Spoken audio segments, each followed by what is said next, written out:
Indonesia, kembali lagi dalam Tajuk Rencana Radio MI, berbagi cerita dan berita tentunya hanya di Mata Milenial Indonesia TV, Matanya Indonesia.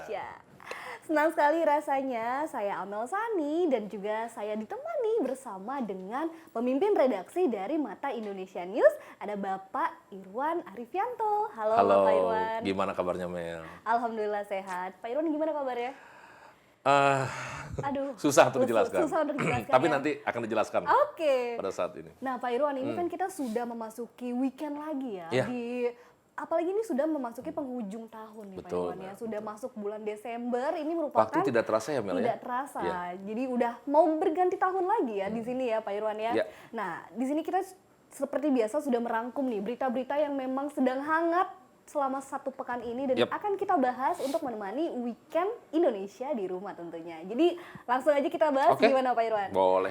Oke, nah ini berita yang pertama ini datang dari berita yang cukup menggegerkan juga nih Pak Irwan ya. Betul. Menggegerkan ini, menggegerkan ya. Jadi ini tersangka dinyatakan Bapak Edi Prabowo dinyatakan tersangka oleh Komisi Pemberantasan Korupsi. Ini kalau Pak Irwan bisa ceritakan kronologisnya gimana nih Pak Irwan? Nah gini, tahu Benur belum? Benur. Benur Ya. Benur. Itu benih lobster. Benih lobster. Jadi awal mulanya dari situ. Oke. Awal mulanya dari situ. Ini kan terkait sama ekspor ya. Memang sebenarnya kalau kita melihat sudah lama sekali kasus ini sebagian media ya termasuk kami juga sudah mengupas masalah adanya kejanggalan dalam ekspor soal benur ini. Saya salah ngomong nggak ya benur tuh? Benih lobster. Benih lobster pokoknya benih lobster. Nah persoalan utamanya adalah memang sah-sah aja sih namanya nelayan kan selama ini nelayan tuh membutuhkan penghasilan ya cara dia menjual lobster atau benih lobster yang pada zamannya Ibu Susi pada saat jadi Menteri Kelautan itu sempat di stop. Oke. Ya. Nah, pada saat kemudian berganti kepemimpinan kementerian dari Bu Susi ke Pak Edi, ekspor lobster itu dibuka kembali. Nah, ini sebenarnya yang kemudian jadi masalah. Jadi masalah karena ternyata banyak kejanggalan. Meskipun pada saat itu Pak Edi setelah diserang oleh media, karena kebanyakan dari media yang menyerang Pak Edi itu, Pak Edi punya berbagai banyak alasan lah kenapa dia harus kemudian menunjuk sejumlah perusahaan untuk melakukan ekspor benih lobster ini ke sejumlah negara. Nah, persoalannya kemudian, ini persoalan. Ternyata memang perusahaan-perusahaan ditunjuk oleh Pak Edi ini ternyata bermasalah. Bermasalah dan kemudian memang ditemukan adanya indikasi saluran penyaluran uang. Itu penyaluran uang yang kemudian akhirnya diambil oleh KPK.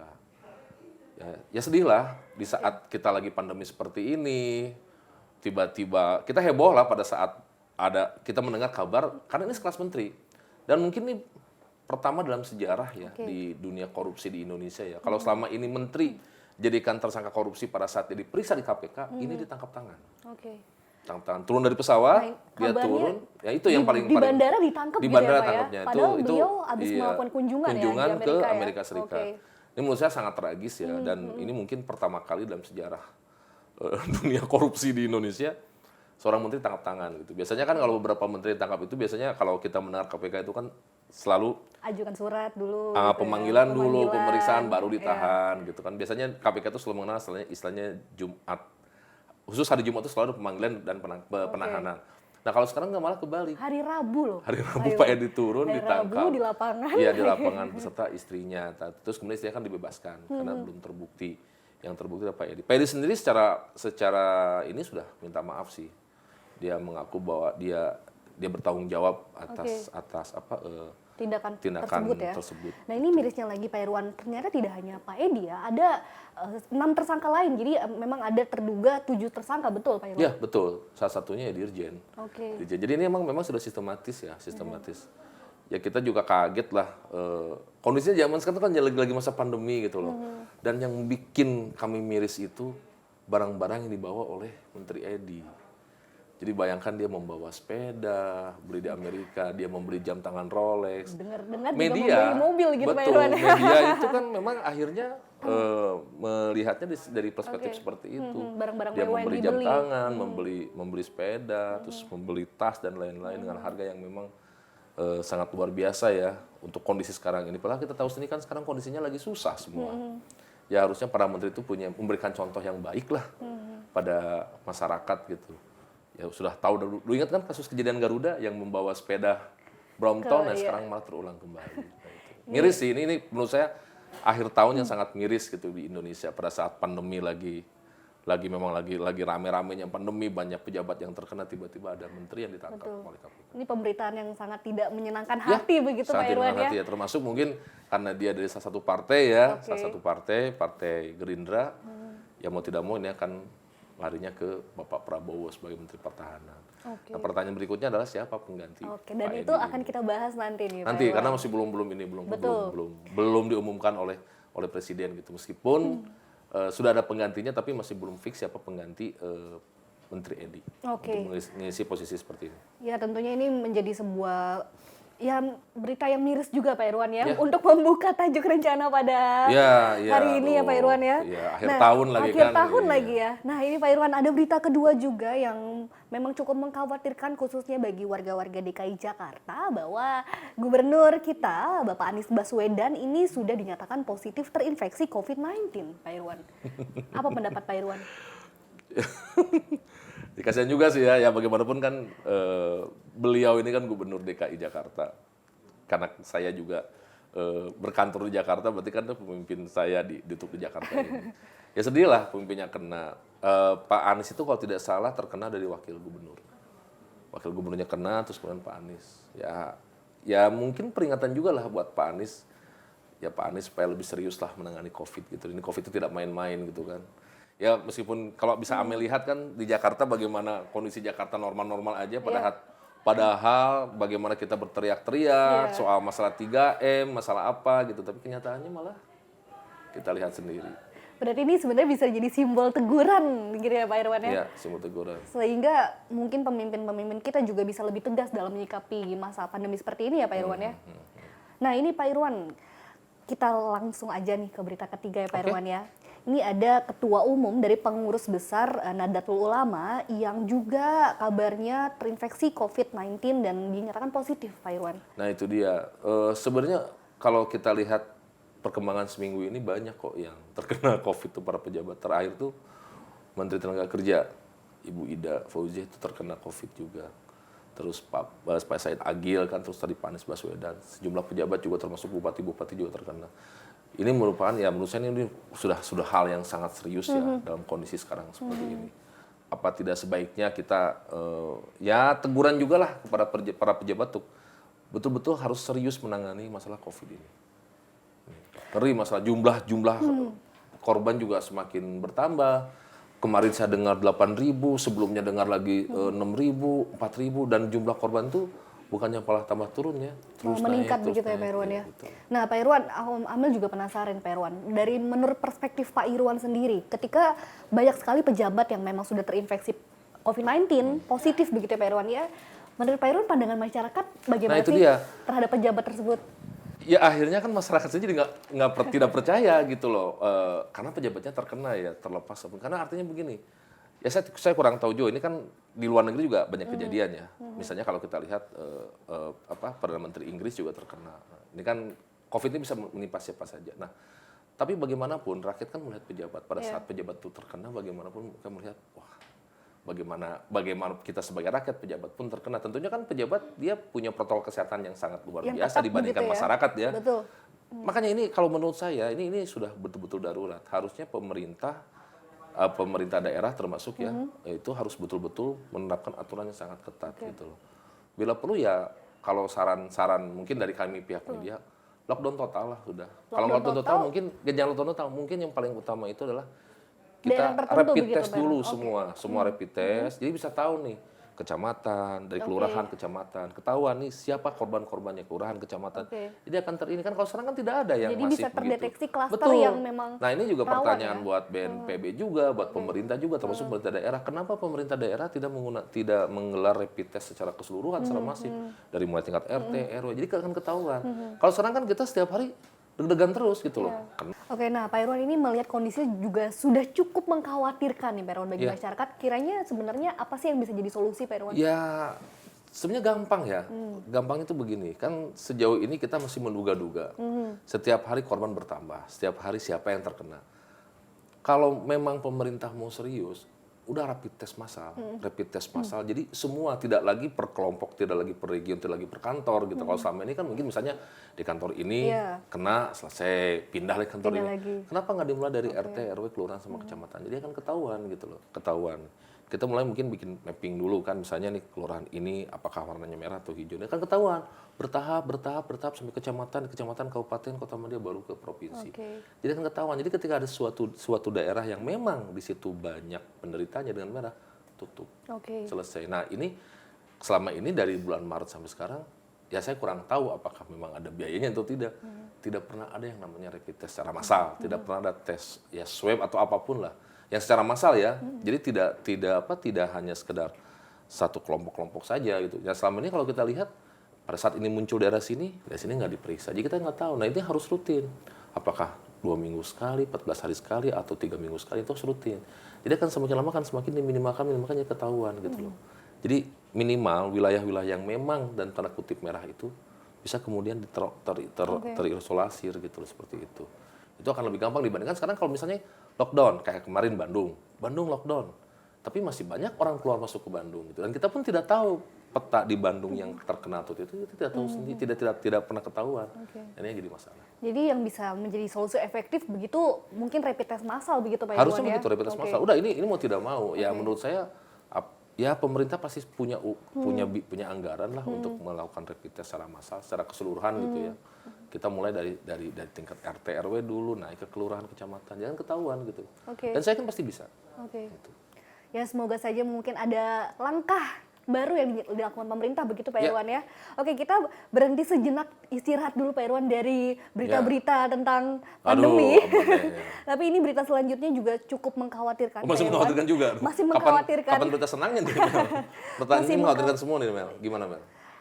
Gak apa-apa Pak Irwan, tapi ini harus kita beritakan agar masyarakat juga aware gitu Pak Irwan ya. Nah, ini mengenai tragedi Sigi yang terjadi pada 27 November. Nah, ini dari perspektif Pak Irwan bagaimana?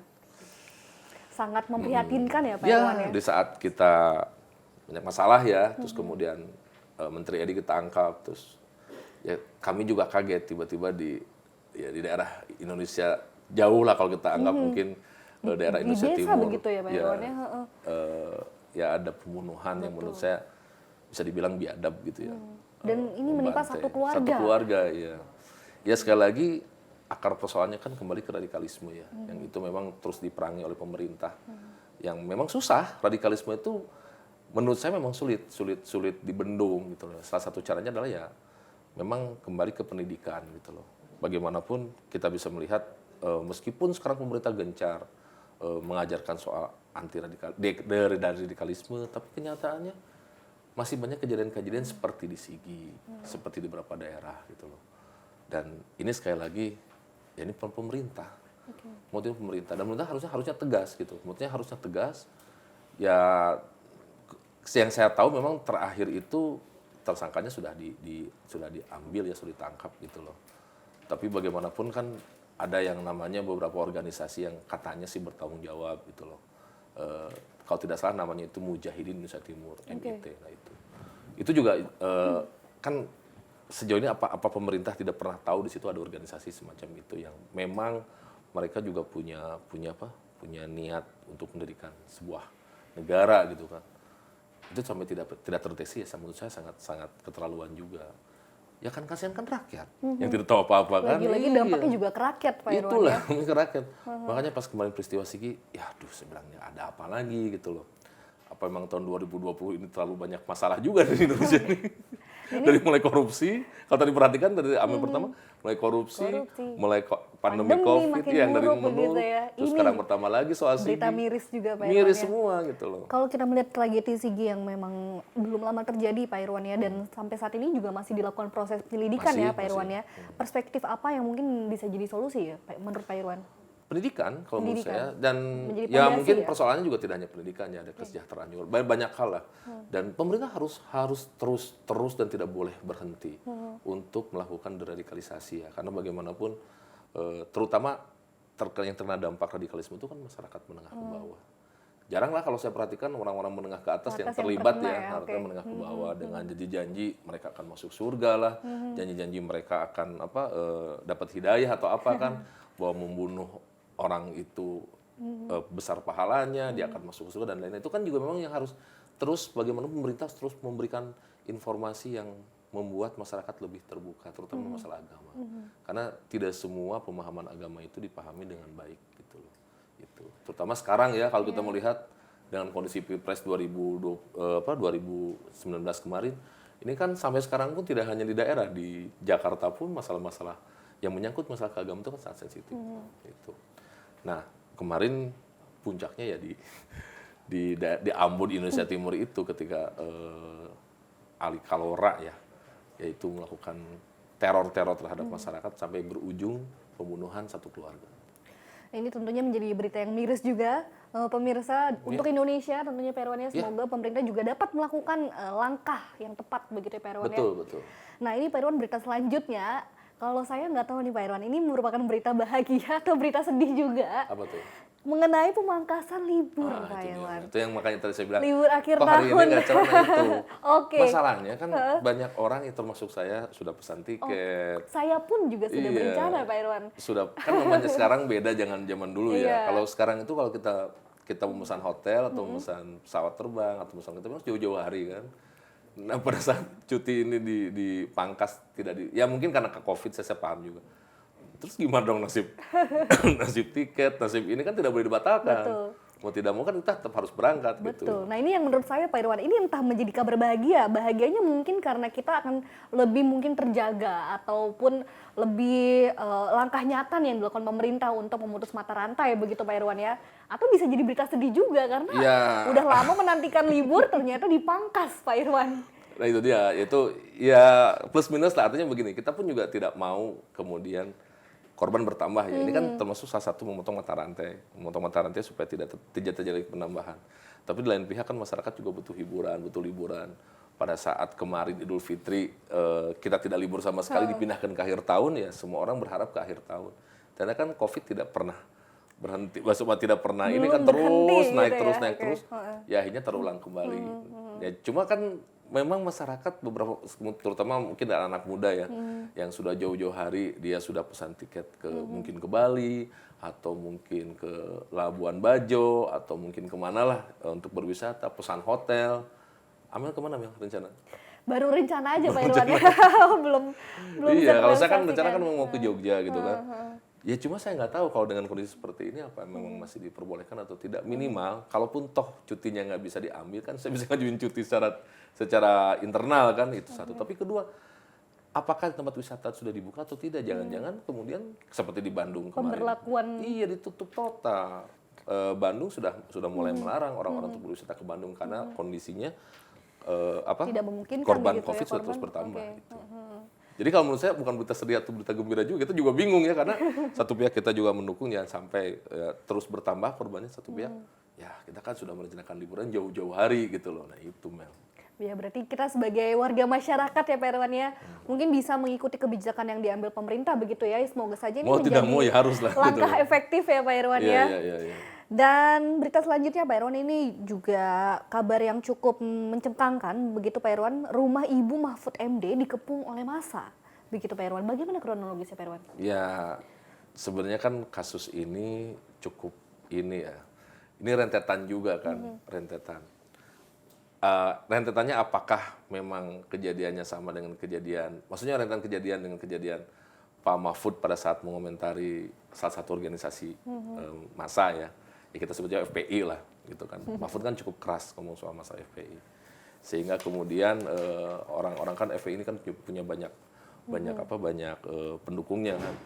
Kemudian mereka marah atau apa sehingga kemudian mereka menggeruduk ke rumah ibunya di Pamekasan di Madura. Ya tapi bagi saya ya sudahlah, itu kan masalah urusan politik, jangan dibawa ke masalah pribadi gitu loh. Apalagi tidak ada hubungannya sebenarnya kan antara ibunya Pak Mahfud dengan Pak Mahfud sendiri. betul. Kalau Pak Mahfud ya itu dia karena dia berbicara seperti itu mungkin pada saat dia berkomentar agak cukup menyakitkan, tapi kan kapasitas dia sebagai seorang pejabat negara itu urusan dia, itu politik gitu loh. Tapi kalau urusan ibunya kan beda lagi. Betul. Ibunya kan tidak tahu apa-apa gitu loh. Ya saya sih cuma hanya bisa mengimbau saja. harus dipisahkan lah antara urusan masalah pribadi sama urusan sebagai seorang pejabat politik. Karena bagaimanapun pernyataannya Pak Mahfud pernyataan pribadi, tapi dia pernyataan sebagai seorang Menko Polhukam. Pada saat dia mengomentari bahwa FPI ataupun organisasi apapun yang kemudian dia anggap tidak sesuai dengan kebijakan pemerintah, ya wajar dong dia mengecam atau memberikan teguran. Tapi nggak ada hubungannya sama ibunya. Betul. Nah itu aja sih kalau bagi saya. Agak cukupnya itu orang Indonesia tuh agak susah lah. Nah, Gitu. menurut Pak Irwan ini ada perspektif yang mengatakan ini merupakan langkah untuk menggertak begitu Pak Irwan. Ya sebenarnya kan ini salah satu teror secara tidak Oke. ini ya. Cuma makanya saya bilang ini nggak ada hubungannya gitu kan. Ini yang ngomong kan Pak Mahfud. Meskipun mungkin ya ini akibat reaksi karena Pak Mahfud memberikan pernyataan secara cukup keras. Tapi nggak ada hubungannya. Ibu Tidak kan etis begitu, Pak tidak Irwan, ya? etis kalau menurut saya. Ya kalau mau demo ke kantor Menko Polhukam atau ke kantor saja, nggak usah ke rumahnya, ke kantornya saja. Mau teriak-teriak mau apa itu urusan ini. Tapi ini kan rumah ibunya yang memang tidak hubungannya sama sekali dengan Pak Mahfud gitu loh. Apakah ada ketentuan khusus Pak Irwan ketika masa sudah mengepung begitu ya? Apakah ada Ya sebenarnya itu sanksi begitu ya? harusnya polisi turun tangan karena itu kan sudah mengganggu ketertiban ya dan ini. Tapi konteksnya sebenarnya nggak ada hubungannya sih. Ya pada saat mereka melakukan aksi demo ke sana juga ya harusnya polisi segera turun tangan karena tidak nyambung sama sekali, ini urusan ibunya. Pak Mahfud berbicara mengecam pernyataan atau mengecam organisasi atau salah satu tokoh karena kapasitasnya sebagai seorang menteri gitu loh, atau kapasitasnya sebagai seorang akademisi atau kapasitasnya sebagai salah seorang tokoh misalnya yang ada hubungan sama ibunya. Terus kenapa ibunya harus digerebek, kan itu aja digeruyuk, itu kan aneh juga gitu loh. Ini mungkin malah akan menimbulkan keresahan ya Pak Betul, Irwan ya. akhirnya kan jadi kemudian Baik ya tapi bagaimanapun susah orang Indonesia itu. Ya harus diimbau lah. Ya kalau memang mau demo aja ke kantor Menko Polhukam kan selesai. Ya mau demo mau teriak seperti apapun ya itu urusan dia kan, karena memang yang dikritik adalah pernyataannya Pak Mahfud sebagai Menko Polhukam misalnya. Tapi nggak ada hubungannya sama ibunya itu. Kan nggak nyambung kan sebenarnya kan kalau kita lihat. Jangan sampai juga semakin menimbulkan keresahan bagi warga Betul, sekitar betul. juga ya Iya, Pak Irwan ya. kondisi sekarang kan. Kondisinya sudah semakin buruk, malah Iya. ditambah diperburuk Pak Iya, Irwan begitu ya. betul. Kita kembali lagi Pak Irwan ke berita tentang pandemi. Ini dia yang juga menuai kontroversi lagi-lagi. Ini adalah hasil dari swab Habib Rizik Pak Irwan. Ya, Yang saya minum dulu ya. Silakan, Pak Berbicara Irwan. Habib Rizik misalnya. berbicara Harus mengenai minum Habib dulu. Rizik kayaknya nggak habis-habis ya Pak Irwan ya. Ini masih menuai terus nih dan dikabarkan memang betul Habib Rizik dinyatakan positif begitu Pak Irwan. Ya karena inilah kita ini sebagai bangsa tidak mau apa ya. Saya sih melihatnya begini. Ya dengan segala hormat kepada Rizik Syihab ya, kepada Habib Rizik Syihab sebagai seorang habaib, harusnya kan dia memberikan contoh yang baik. Kenapa sih dia tidak mengumumkan saja hasilnya? Mau negatif mau positif kan sudah memang tidak ada masalah kan. Kalau memang negatif ya alhamdulillah. Kalau misalnya positif ya segera Harus ditindaklanjuti kan sekarang begitu semua ya? pejabat juga pada saat dia menyatakan positif kan harus Langsung, mengumumkan. betul. Itu tapi dengan alasan tidak boleh terbuka lah, tidak untuk apa? Saya juga bingung.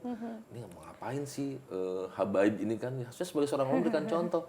Oke, misalnya toh pun kalaupun dia terkena, bilang saja terkena, ya sudah isolasi Terbukalah mandiri begitu, 14 Pak hari Irwan, ya. selesai. Betul. Kenapa dia harus kemudian pertama yang membuat kami agak ini ya.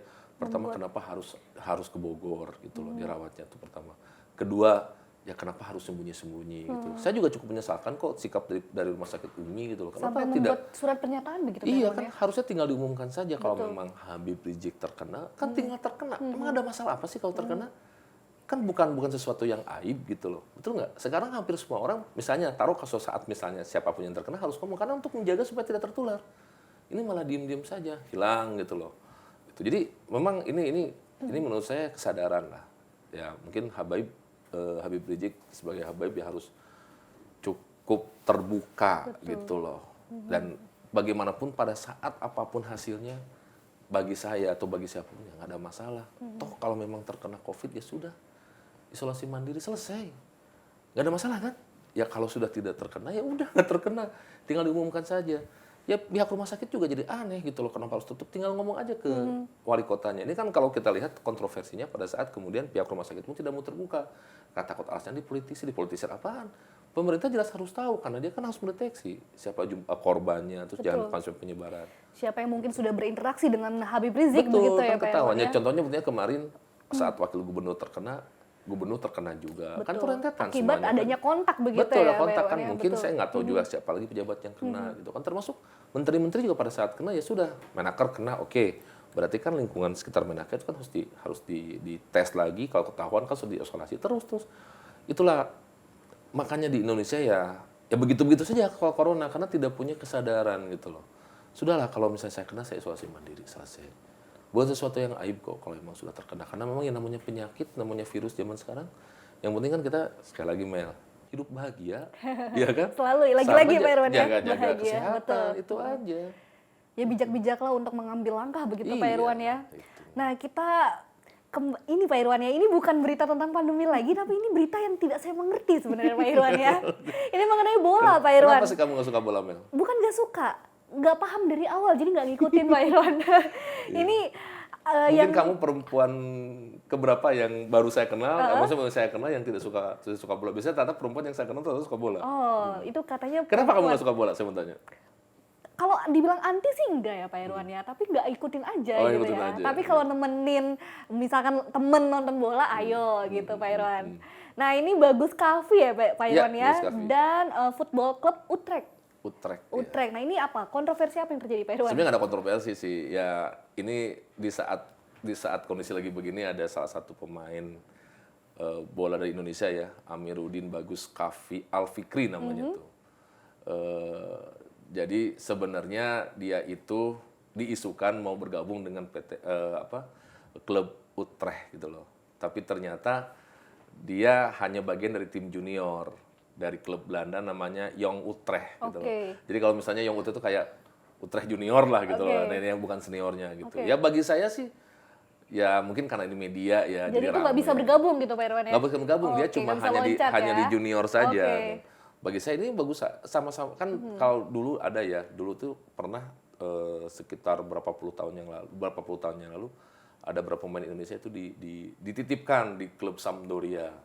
Kurniawan Dwi Yulianto, terus beberapa orang lain. Nah, tapi kemudian kan mereka berlatih dan mengikuti pola gaya permainan Italia kan di Sampdoria. Nah sama, mungkin siapa Bagus Kavi ini kan ini masih tim junior ya. Ya kalau misalnya prestasinya bagus bukan tidak mungkin ditarik ke yang senior gitu loh. Tapi kan bagaimanapun ya prosedur tetap prosedur begitu ya.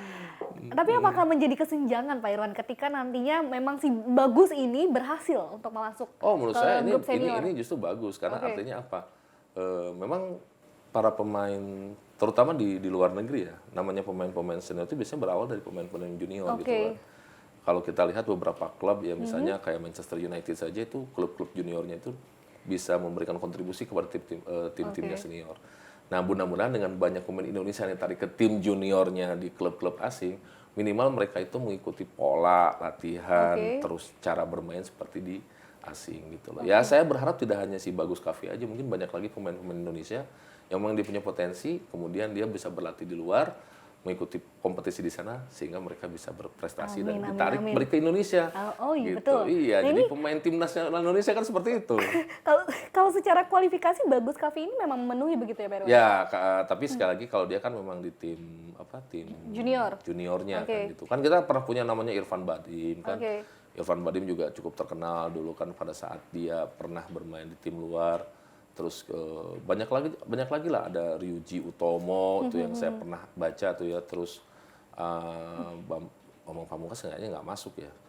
Evan Dimas gitu kan. Itu kan sebenarnya bagus-bagus saja. Jadi menurut saya justru semakin banyak mereka berlatih di luar negeri, semakin mempertajam kompetensi mereka gitu, sebagai pemain bola. Oke, sehingga bisa nantinya membawa nama harum bangsa Indonesia ya. Minimal kan pada saat mereka sudah berlatih di luar, pulang ke Indonesia, mereka menjadi sesuatu ya, artinya menjadi seseorang. Terus mereka mudah-mudahan bisa lebih prestasi lagi ya tarik ke tim nasional seperti itu. Ini adalah figur-figur baru begitu Pak Irwan ya yang bisa mencerahkan memang nama kalau Indonesia bola itu lagi. gini Mel, bola itu akan terus-terusan karena pemain-pemainnya tuh setiap hari berganti. Itu yang membuat akhirnya kalau bagi saya secara pribadi saya seneng apalagi lihat pertandingannya gitu. Karena memang pemain bola itu terus berganti gitu. Seru juga ya, mungkin Seru, kalau saya tahu mungkin seru ya Pak Irwan. Seru, ya?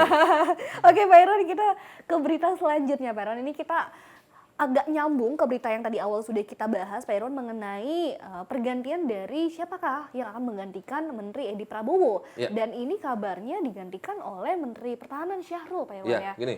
Yang menggantikan Luhut Panjaitan, betul Pak Irwan? Jadi kan memang seharusnya dalam prosedur di kementerian ya, pada saat misalnya salah satu nonaktif atau apa kan penggantinya menteri koordinatornya.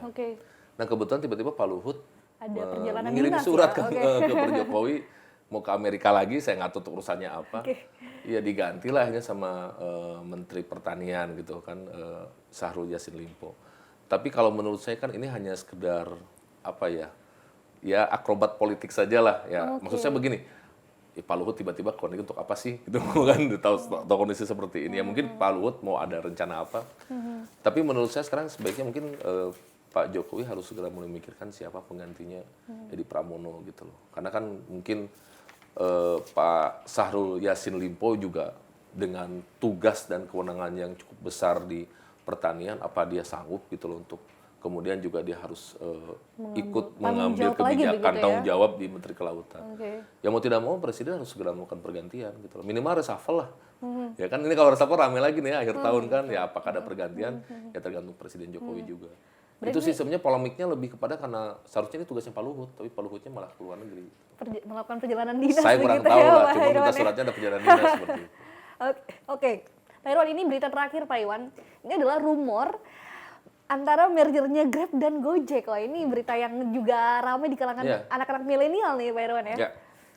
Kamu kalau setiap hari Grab atau Gojek biasanya dipakai? Gantian? Wah, jarang banget Pak Irwan justru. Kalau pesan makanan GrabFood. GoFood. GoFood. Tapi kadang suka GrabFood juga ya ini. Ya ini mungkin jika ini terjadi ya, ini menurut saya menjadi merger dengan nilai terbesar di Asia Tenggara. Karena dua perusahaan raksasa ya.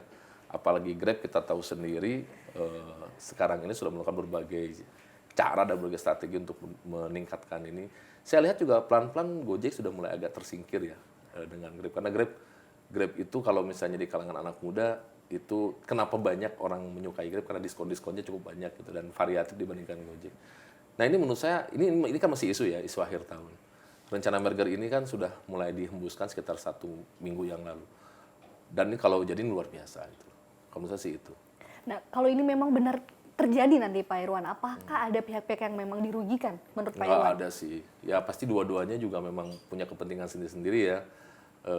Karena bagaimanapun Gojek kan kalau tidak salah beberapa bulan yang lalu kan pernah disuntik sama Telkom.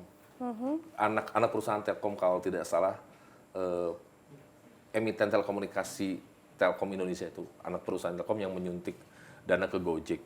Itu sekitar itu. Ini cukup besar juga. Nah, sedangkan kalau Grab sendiri kita bisa lihat mereka juga melakukan banyak perubahan-perubahan terutama dari sisi pendanaan juga mereka sudah investornya sudah cukup banyak.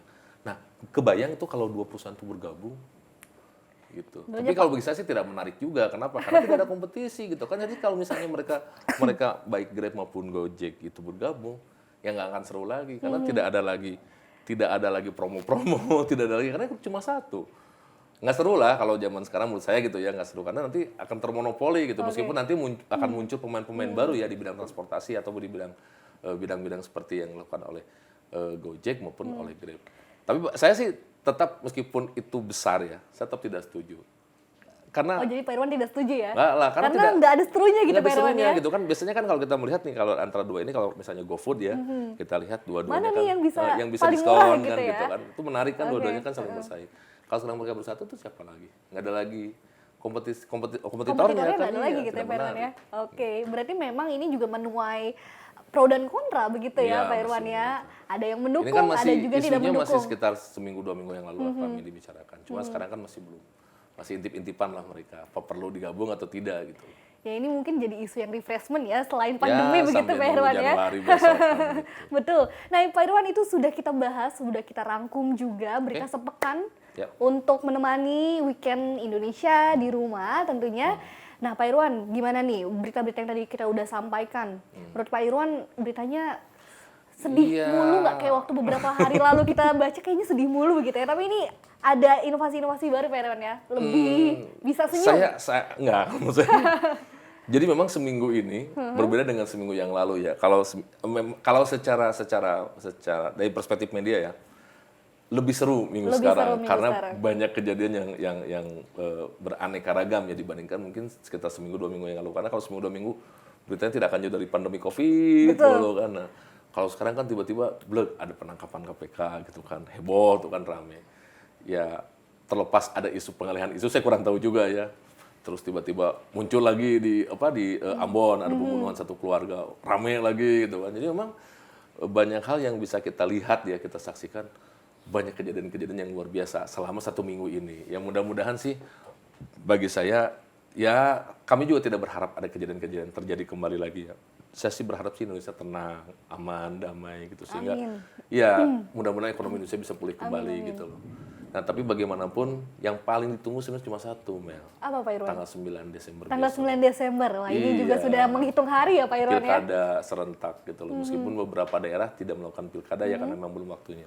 Itu saja sih, di saat menjelang pilkada ini banyak nonton kejadian seperti ini kan membuat kita juga berpikir nih ada apa sebenarnya kan, kalau kita melihat dari kacamata media kan, dengan kasus tertangkapnya Pak Edi misalnya, terus pandemi, terus kemudian sejumlah pejabat terkena gitu loh.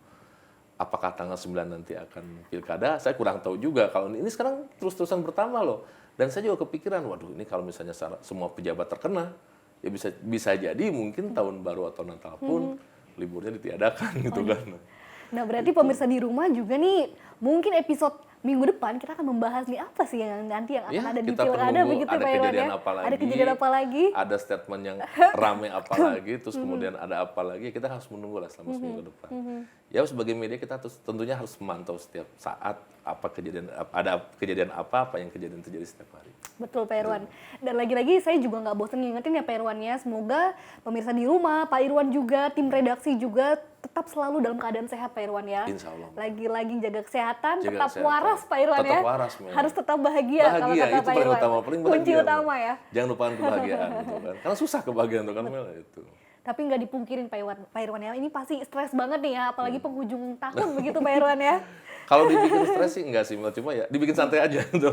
Karena bagaimanapun informasi yang beredar setiap hari juga berubah-berubah gitu kan. Ya kita mau tidak mau ya harus didengarkan, harus mendengarkan, harus menelaah, harus menulis, atau harus merekam, ataupun kemudian menyiarkan lagi kepada masyarakat. Tapi itulah tugas media. Mantap Pak Irwan. Pak Irwan terima kasih banyak nih sudah menemani pemirsa juga untuk akhir pekannya. Semoga akhir pekan Pak Irwan juga berkesan ya Pak Irwan ya. Insya Kita Allah, bertemu lagi di minggu depan tentunya di episode Tajuk Rencana yang baru. Dan pemirsa tetap saksikan Tajuk Rencana tentunya hanya di Mata Milenial Indonesia TV. Matanya Indonesia.